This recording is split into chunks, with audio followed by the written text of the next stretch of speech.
Morning आल student. आपण political समाजशास्त्र याच्यामध्ये आपलं पेपर युनिट 2 म्हणजेच राजकीय समाजशास्त्राचे दृष्टिकोन हा आपला संपलेला आहे.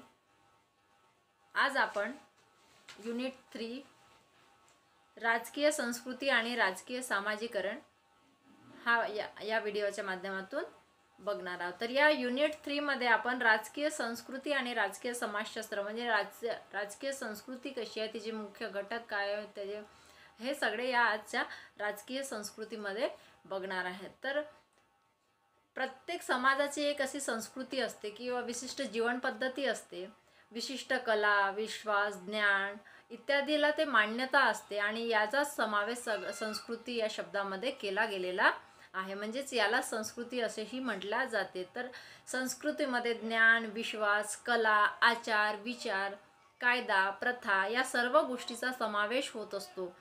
संस्कृती ही एक इतिहासाची निर्मिती असते. संस्कृती ही इतिहासाची निर्मिती असते, त्याचबरोबर समाजाची देण सुद्धा असते. म्हणजेच काय तर संस्कृती ही यामध्ये मानव काही आपल्या प्रथा, कला, ज्ञान याचा भर घालत असतो. तर काही ऐतिहासिक गोष्टीतूनही संस्कृती ही निर्माण झालेली असते. आणि काही मध्ये समाजाची संस्कृती ही समाजाची एक देण असते.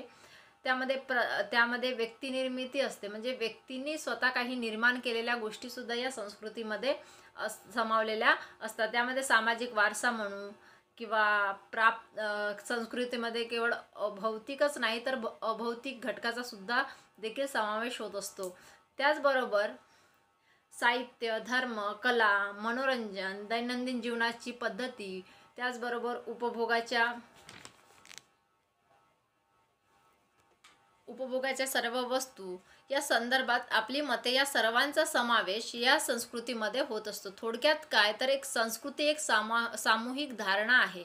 म्हणजेच काय तर संस्कृती एक समाजाचा भाग आहे किंवा सामूहिक धारणा आहे. एका पिढीकडून दुसऱ्या पिढीकडे ती संक्रमित होत असते. संस्कृती ही नेहमी एका पिढीकडून दुसऱ्या पिढीकडे संक्रमित होत असते. म्हणजे एका पिढीकडे दुसऱ्या पिढीकडे भले त्याच्यामध्ये काही बदल होत असेल, आजच्या पिढीमध्ये, उद्याच्या पिढीमध्ये, त्याच्यानंतरच्या पिढीमध्ये आपल्याला संस्कृतीत काही प्रमाणात बदल जाणवतोय. आजची संस्कृती ही समोर जाऊन ही अशीच राहील असं नाही, तर संस्कृतीमध्ये सतत बदल होत असतात. काही गोष्टी बदलतच असतात. तर ती ही संक्रमित असते, एका पिढीकडून दुसऱ्या पिढीकडे जाते, पण त्याच्यामध्ये काही बदल हे होतच असतात. तर तसेच प्रत्येक समाजाची संस्कृती ही वेगवेगळी असते आणि प्रत्येक समाजाची संस्कृती ही सारखी नसून वेगवेगळी असते. कारण प्रत्येक समाज हा आपल्या त्यामध्ये जाती धर्म फार मोठ्या प्रमाणामध्ये आपल्याला बघायला मिळतात. त्यामुळे प्रत्येक समाजामध्ये वेगवेगळ्या प्रथा, वेगवेगळ्या जाती, वेगवेगळ्या रूढी परंपरा आपल्याला बघायला मिळतात. त्याच्यामुळे प्रत्येक धर्माची, प्रत्येक समाजाची ही संस्कृती वेगळी आपल्याला बघायला मिळते. त्याचबरोबर ती स्वतंत्र आणि त्यामुळे त्यांचे एक असे स्वतंत्र वैशिष्ट्य आहेत. प्रत्येक समाजाची संस्कृती वेगळी असते आणि त्याचबरोबर प्रत्येक समाजाच्या संस्कृतीचे स्वतंत्र असे वैशिष्ट्य असतात. सांस्कृतिक, भौतिक, अभौतिक गोष्टीचा सुद्धा याच्यामध्ये समावेश होत असते.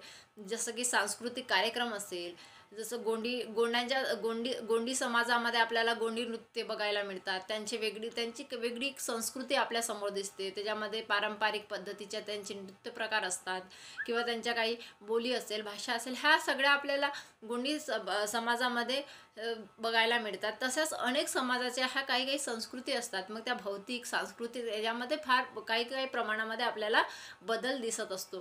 तर ह्या असे प्रत्येक समाजाच्या संस्कृती ही वेगवेगळी असते. त्याचबरोबर आज आपण हे राजकीय समाजशास्त्र, राजकीय संस्कृती कशी आहे आणि राजकीय संस्कृती नेमकी कशी काय त्याचे घटक काय आहे ते बघणार. राजकीय संस्कृती सामान्य संस्कृतीचे अभिन्न अंग आहे. म्हणजेच काय तर ह्या जरी संस्कृती असली तरी याच्यामध्ये एक राजकीय संस्कृती कुठेतरी दडलेली आहे. ही या सगळ्या संस्कृतीचा सामान्य अविभाज्य किंवा सामान्य संस्कृतीचा एक अंग आहे. त्यामध्ये सामान्य संस्कृती, उपसंस्कृती असेही तिला म्हणता येईल. त्यालाच जे राजकीय संस्कृती ही सामान्य संस्कृतीचे अभिन्न अंग असेल तरी तिला सामान्य संस्कृतीची उपसंस्कृती सुद्धा असेही म्हणता येईल. त्याचबरोबर राजकीय व्यवस्थेच्या बाबतीत समाजाचा दृष्टिकोनाच्या मते विश्वास व व्यवहार या गोष्टीचा समावेश राजकीय संस्कृतीमध्ये होत असतो. राजकीय संस्कृतीमध्ये समाजाचा विश्वास, त्यांची मते आणि व्यवहार या सर्व गोष्टीचा समावेश राजकीय संस्कृतीमध्ये होताना दिसते आहे. त्याचबरोबर राजकीय व्यवस्थेच्या संदर्भात प्रत्येक समाजाचा राजकीय व्यवहार सारखा नसतो. परिणामतः प्रत्येक देशाची राजकीय संस्कृती ही वेगळी असते. जसं की प्रत्येक समाजाची संस्कृती वेगळी असते, तशीच प्रत्येक देशाची राजकीय संस्कृतीसुद्धा वेगळी असते. आपल्याकडे लोकशाही पद्धती आहे, कुठे लोकशाही पद्धती नाही आहे. जसं अमेरिकेची संस्कृती वेगळी आहे, आपल्या भारताची राजकीय संस्कृती वेगळी आहे. अमेरिकेचे लीडर हे त्यांच्यामध्ये निवडून दिलेले असतात किंवा त्यांच्यामध्ये लोकप्रतिनिधी लोकांच्या मताला तेवढं महत्त्व नसते जेवढं आपल्या भारतीय समाजामध्ये लोकप्रतिनिधीच्या जे लोक निवडून देत असतात त्याला महत्त्व असते. तेवढं महत्त्व म्हणजे अमेरिकेची संस्कृती ही भारताच्या संस्कृतीपेक्षा वेगळी आहे. आणि त्याचबरोबर जपानची राजकीय संस्कृती वेगळी आहे. इंग्लंडची राजकीय संस्कृती वेगळी आहे. अशा अनेक म्हणजे प्रत्येक देशाची राजकीय संस्कृती ही सारखी नाही, तर ती वेगवेगळी दिसते आहे. जसं की प्रत्येक समाजाची संस्कृती वेगळी, तसेच प्रत्येक देशाची राजकीय संस्कृतीसुद्धा वेगळी आहे. त्याबरोबर प्रत्येक राजकीय व्यवस्था हा एक विशिष्ट राजकीय परिस्थिती किंवा राजकीय मनोरचनेचे कार्य करते.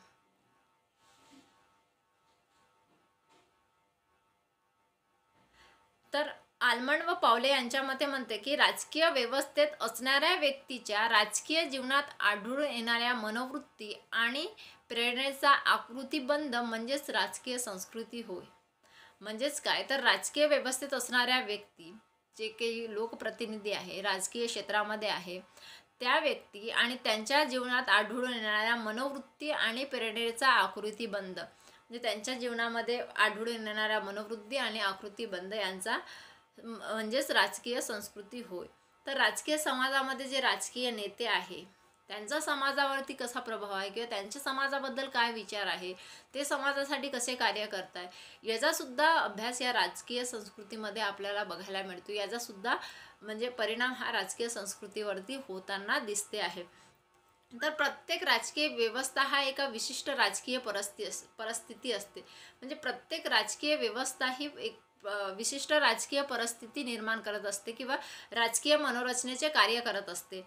ती परिस्थिती मनोरचनाच म्हणजेच त्या राजकीय व्यवस्थेची पार्श्वभूमी किंवा राजकीय संस्कृती होय.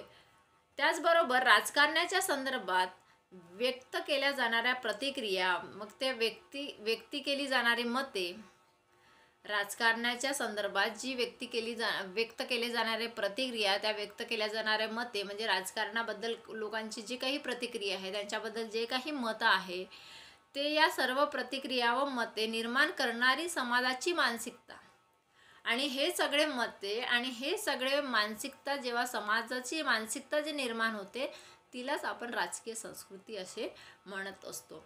म्हणजेच काय तर या राजकीय संस्कृतीबद्दल लोकांचे मतं काय आहे, लोकांची प्रतिक्रिया काय आहे, तर या सगळ्यांच्या या प्रतिक्रियेच्या मते निर्माण करणारी समाजाची मानसिकता आणि याच्यावरती समाजाची मानसिकता कशी निर्माण होते किंवा समाजाची मानसिकता काय होते, तर त्या राजकीय संस्कृती असे म्हणूया. तर त्यानंतर राजकीय संस्कृती म्हणजे राजकारणाच्या संदर्भात अनुभव, मूल्य, श्रद्धा, अभिव्यक्ती, प्रतीके व मूल्ये यांची गुंफण होय. तर राजकीय संस्कृतीमध्ये आपल्याला प्रतीके काही दबाव गट बघायला मिळते आहे किंवा कुठे राजकीय पक्ष बघायला मिळत आहेत. राष्ट्रीय बहुमत काँग्रेस आहे, भाजप आहे, BJP आहे, असे अनेक पक्ष आपल्याला आपल्या या संस्कृतीमध्ये बघायला मिळतात आणि त्यांच्याबद्दल समाजातील जे मत आहे आणि त्या मताचा सकारात्मक नकारात्मक समाज कशा पद्धतीने विचार करतो आहे, कसा त्यांच्याकडे कोणत्या दृष्टिकोनातून बघतो आहे, ह्या सगळा विचार या राजकीय संस्कृतीमध्ये होताना दिसते आहे आणि याचा सगळाच परिणाम हा समाजावरती होत असतो. म्हणून ही एक राजकीय संस्कृती ही समाजाचा अविभाज्य अंग आहे असं म्हटलं जाते आहे. त्याचबरोबर साधारणतः समाजाच्या प्रथा, प्रतिक्रिया व्यक्त करण्याची पद्धत, सहमती व असहमती दर्शवण्याची पद्धत, त्याचबरोबर विविध संस्थांची वैशिष्ट्ये, नागरिकाच्या सामूहिक भावना, समाजातील विवेक, नेत्यांच्या वागण्याची पद्धत आणि समाजाच्या नेत्याबद्दल व नेत्याचा समाजाबद्दल दृष्टिकोन. म्हणजेच काय तर समाजाच्या नेत्याबद्दल व नेत्यांचा समाजाबद्दल असलेला दृष्टिकोन, या सर्व गोष्टीचा समावेश राजकीय संस्कृतीमध्ये होताना दिसतो आहे. म्हणजे काय तर साधारणतः प्रथा, प्रतिक्रिया व्यक्त करण्याची पद्धत, सहमती असहमती दर्शवण्याची पद्धत, त्याचबरोबर विविध संस्था आल्या, नागरिकांच्या सामायिक भावना आल्या, त्याच्यातील सामाजिक विवेक, नेत्यांचा वागण्याची पद्धत, समाजाचा नेत्याबद्दल आणि नेत्यांचा समाजाबद्दल आदर, जो काही दृष्टिकोन आहे तो सर्व या राजकीय संस्कृती मोडतो आणि त्यालाच आपण राजकीय संस्कृती असं म्हणत असतो. कारण या राजकीय संस्कृतीचा खूप मोठा परिणाम आपल्याला समाजावरती होताना दिसतो आहे किंवा समाजातून जो काही प्रतिक्रिया व्यक्त होताना दिसते आहे, समाजामध्ये कुठेतरी राजकीय संस्कृतीचा प्रभाव आपल्याला पडताना दिसतं. त्या कशातून पडते की त्याच्या मागे काय आहे की काही नेत्यांच्या प्रतिक्रिया असेल, त्यांच्या काही सामाजिक भावना असेल, नेता जनतेबद्दल कसा वागतो आहे, तो जनतेशी कसा आदराने वागतो आहे, की ह्या सगळ्या गोष्टी ज्या समाजावर त्याचा परिणाम होताना दिसते आहे किंवा या सगळ्या गोष्टी समाजाला धरून चालल्या आहे, म्हणून याला राजकीय संस्कृती असंही म्हणू शकतो आपण. तर हे झाले राजकीय संस्कृती. तर आपण आता राजकीय संस्कृतीच्या काही व्याख्या बघूया. आपल्याकडे जसं भौतिक, अभौतिक अशा अनेक संस्कृतीचे प्रथा, परंपरा आपल्याला बघायला मिळतात. त्याचप्रमाणे राजकीय संस्कृतीमध्ये सुद्धा आपल्याला काही चढ उतार सुद्धा बघायला मिळते आहे. राजकीय संस्कृतीमध्ये नेत्यांचा हस्तक्षेप जास्त प्रमाणात आपल्याला बघायला मिळतो आहे. नेते समाजाच्या बद्दल कसे वागतात, त्या समाजासाठी कुठल्या प्रतिक्रिया करतात किंवा कुठले कार्य करतात, हा सुद्धा एक महत्त्वाचा घटक, नेता हा राजकीय संस्कृतीचा एक महत्त्वाचा घटक समजला जातो आहे. म्हणजेच कोणता लोकप्रतिनिधी जो काही पदावरती असतो, त्याच्यामध्ये मग त्या सामाजिक संस्था येतात, काही राजकीय संस्थांचा समावेश होतो आहे या संस्कृतीमध्ये. या सगळ्या गोष्टीचा समावेश या राजकीय संस्कृतीमध्ये होताना दिसतो आहे. तर आता आपण राजकीय संस्कृतीच्या काही व्याख्याच्या माध्यमातून राजकीय संस्कृतीचा अर्थ बघूया. ॲल्मंड व पावले यांच्या मते राजकीय व्यवस्थेत असणाऱ्या व्यक्तीच्या राजकीय जीवनात आढळून येणाऱ्या मनोवृत्ती आणि प्रेरणेचा आकृतिबंध म्हणजेच राजकीय संस्कृती होय. ॲल्मंड पावले यांनी काय म्हटलेलं आहे की राजकीय व्यवस्थेत असणाऱ्या व्यक्तीच्या राजकीय जीवनात आढळून येणाऱ्या मनोवृत्ती आणि प्रेरणेचा आकृतिबंधच म्हणजेच राजकीय संस्कृती होय. म्हणजे राजकीय व्यवस्थेत असणाऱ्या व्यक्ती म्हणजेच कोण, तर लोकप्रतिनिधी असेल, किंवा राजकीय व्यवस्थेमध्ये जे समाविष्ट झालेले आहे, जसे जे काही आपले पक्ष आहे, काँग्रेस पक्ष, तृणमूल पक्ष, या सगळ्या पक्षाच्या माध्यमातून जे लोकप्रतिनिधी समाविष्ट झाल्या, त्यांच्याबद्दलची जे मनोवृत्ती आणि त्यांच्याबद्दल जे प्रतिक्रिया, ह्या सगळ्या गोष्टीचा समावेश या राजकीय संस्कृतीमध्ये झालेला आहे. त्यालाच आपण राजकीय संस्कृती असं सुद्धा म्हणू शकतो. त्याच्यानंतर आहे लुईस पाय यांच्या मते. लुईसन पाय यांनी म्हटले आहे की राजकारणाच्या संदर्भात व्यक्त केल्या जाणाऱ्या प्रतिक्रिया, व्यक्त केली जाणारी मते, त्याचबरोबर प्रतिक्रिया, विचार निर्माण करणारी समाजाची मानसिकता यास राजकीय संस्कृती असे म्हणतात. म्हणजेच काय तर राजकारणाच्या संदर्भात जे काही लोकांच्या प्रतिक्रिया आहे किंवा व्यक्त केल्या जाणारी मते आहे, प्रत्येक व्यक्तीला स्वतंत्र असं मत मांडायचं स्वतंत्र आहे. आपल्याला प्रत्येक व्यक्तीला आपलं स्वतःचं मत असं मांडायचं स्वतंत्र या भारतीय संस्कृतीमध्ये आपल्याला बघायला मिळते आहे. तर ते समाजातून प्रत्येक व्यक्तीच्या स्वतःचे मत असे व्यक्त करत, राजकारणाबद्दल जे व्यक्त केले जाणारे मतं किंवा प्रतिक्रिया असेल, तर या सगळ्यांचं समाजाची मानसिकता आणि त्याचबरोबर त्या समाजाची मानसिकता राजकारणाबद्दल कशी आहे, या सगळ्या गोष्टीलाच आपण राजकीय संस्कृती असं सुद्धा म्हणूया. तर असं त्यांनी व्याख्येच्याद्वारे स्पष्ट केलेलं आहे. साधारणतः प्रथा, प्रतिक्रिया व्यक्त करण्याची पद्धत, सहमती असहमती दर्शवण्याची पद्धत, विविध संस्थांची वैशिष्ट्ये, नागरिकांच्या सामूहिक भावना, समाजातील विविध नेत्यांच्या वागण्याच्या पद्धती, त्याचबरोबर समाजाच्या नेत्याबद्दल व नेत्याचा समाजाबद्दल असलेला दृष्टिकोन, हा सर्व राजकीय संस्कृती होय. हे व्याख्या रॅडमन हॅक्स यांनी केलेली आहेत. तर अशा प्रकारे आपल्याला 3 व्याख्या बघायला मिळल्या. पहिली आहे एडमंड पावले यांची, त्याच्यानंतर दुसरी आहे लुईस पाय यांची, आणि तिसरी आहे रॅडमन हॅक्स यांची. तर या अशा प्रकारे तिन्ही व्याख्येच्या माध्यमातून आपल्याला राजकीय संस्कृतीचा अर्थ स्पष्ट झालेला आहे. राजकीय संस्कृती म्हणजेच काय, तर राजकीय संस्कृतीमध्ये लोकांबद्दल, जे समाजातील लोकांबद्दल, नेत्याबद्दल असलेले मतं, जे राजकारणाबद्दल स्पष्ट होत असलेले मतं, किंवा समाजातील काही प्रतिक्रिया राजकारणाबद्दल कशा आहे, ह्या सगळ्या गोष्टीचा जिथे अभ्यास केला जातो आणि जिथे अभ्यास होत असतो त्यालाच आपण राजकीय संस्कृती असं सुद्धा म्हणू शकतो. तर ही झाली राजकीय संस्कृती. ही प्रत्येक देशाची राजकीय संस्कृती ही वेगवेगळी असते.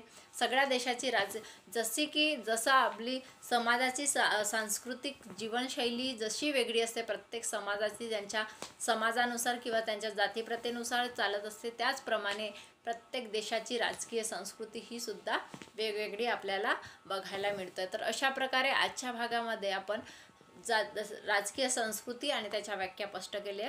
तर उद्या आपण राजकीय संस्कृतीचे स्वरूप हे आपण पुढल्या भागामध्ये म्हणजेच पुढल्या व्हिडिओमध्ये बघणार आहोत.